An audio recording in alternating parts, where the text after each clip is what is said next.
The plunge in shares of Credit Suisse gripped world markets on Wednesday and renewed fears that a full-blown worldwide banking crisis might be brewing, prompting a radical move by Switzerland's central bank, which pledged financial support for the troubled bank if necessary. Why are you guys running? Reuters U.S. finance editor Lananh Nguyen breaks down how we got here. Credit Suisse's problems have been long-standing, so it's had a series of scandals over the last few years, including, management drama, on top of large trading losses because of its dealings with a big family office. And since the fall, it's been really trying to turn the ship around by launching a strategic review. It's laid off thousands of employees. So those are Credit Suisse-specific problems. Layer on top of that the fact that 3 U.S. banks have failed in the last week.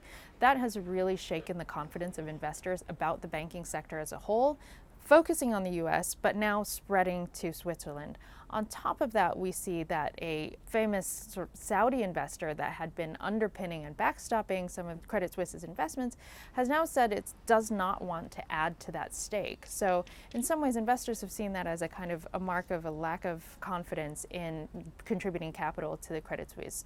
So all of those things added together have really hurt Credit Suisse's share price today. At one point, it was down 30%. And it's also prompted regulators and government officials in Switzerland to say that they're looking at it and they're going to take action if needed. As Credit Suisse reeled, there was massive volatility elsewhere as bank stocks, yields on U.S. Treasuries, and Eurozone bonds, as well as oil prices, all plunged. The reason why we see so much happening in markets today as a result of concerns about Credit Suisse probably originates from the fact that it is a globally systemic important bank. Systemically important in regulator speak means that this is a really big bank. It has a lot of interconnections across the economy. That includes stock markets, bond markets, sovereign bonds for many different countries. And so it just shows how large these institutions are and how important they are in the global economy. So anytime there's a knock to confidence, it will knock confidence across the board, across the global economy, not just in one narrow spot. Credit Suisse would be the first major systemically important bank to receive such a lifeline from a central bank since the 2008 financial crisis. But Nguyen says it's hard to know if the broader crisis of confidence will be contained.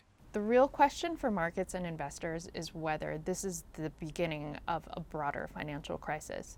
Right now, what we're hearing is that these problems are affecting individual companies, whether it's Credit Suisse or last week Silicon Valley Bank. But the question is whether this knock to confidence is also going to start a self-fulfilling downward negative spiral that then leads to a full-blown financial crisis and panic.